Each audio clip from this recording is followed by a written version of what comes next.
I can always appreciate a good turn-based strategy game, but the genre itself feels like it's been getting a little stale. Plotting through turn by turn until you eventually overwhelm the enemy is a simple hook, but it feels like it's still got room to be built upon. Enter Mutant Year Zero: Road to Eden. The Bearded Ladies, a team formed of former Hitman and Payday team members, wanted to shake up the formula, giving us a hybrid title that mixes stealth and turn-based strategy into something truly unique. Where other titles seemingly just pluck you down on a map and have you work from a set point, Mutant Year Zero instead has you play by its rules, with its engagements being more dynamic as a result.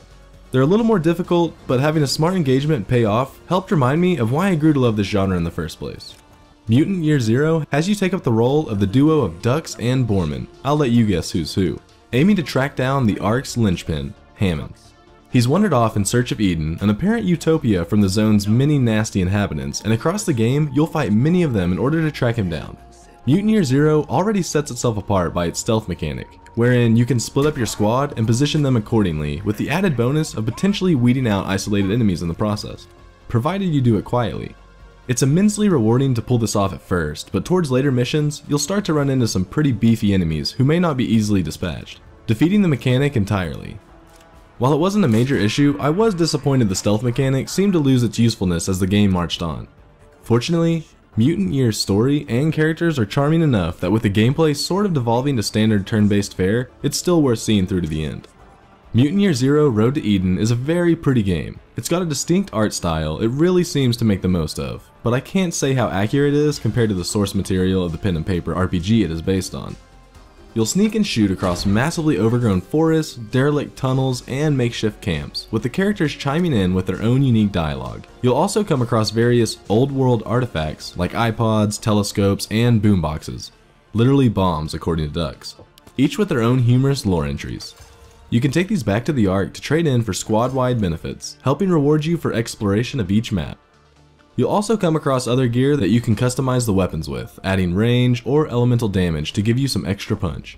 Seeing these customizations and gear persist on your model in game is a nice touch, and between the banter of your crew and seeing their appearances change across the course of the game really help draw you further into the game's bleak yet beautiful world. There's also a nice bit of variety between each of the mutants that eventually make up your squad. You have the tanky grump Borman, who can soak up damage and knock down enemies with his brute strength. You also have the wisecracking Dux, who favors ranged combat partly because of how excellent a sniper he is. You'll also come across other mutants such as Jack-of-all-trades Selma, or the sassy Pharaoh, who takes walking softly and carrying a big stick quite literally. While these characters feel distinct, there is some overlap with the characters' available mutations though, which feels like it kills some of the uniqueness between each character. You can only have one of each of the three types equipped at a time, but having abilities shared between two characters takes a bit away from what makes them really unique. It's not a common occurrence, but Mutant Year Zero seems to reward having your squad cover each other's weaknesses, and having shared perks like this sort of kills that. There's also a bit of an issue I found with getting used to the game itself. Mutant Year Zero rewards good positioning much more than other strategy titles, but it's damn hard if you plan poorly. I did find encounters where I made mistakes were salvageable, but they could be some serious uphill climbs. You could argue that this works for the game's favor though, making it feel more like a real strategy title than most.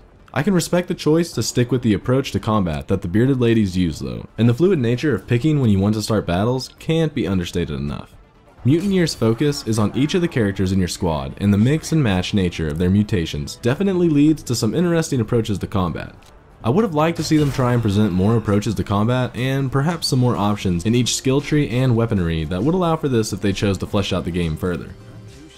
People are so used to certain styles of turn-based strategy that the way Mutant Year Zero approaches things may seem too different, potentially scaring off fans of the genre as well as newcomers.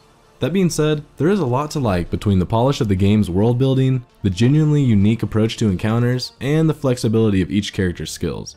If you're not afraid of a little challenge and are looking for a strategy title that oozes charm, then you may want to dip a toe in the zone with Dux and Borman.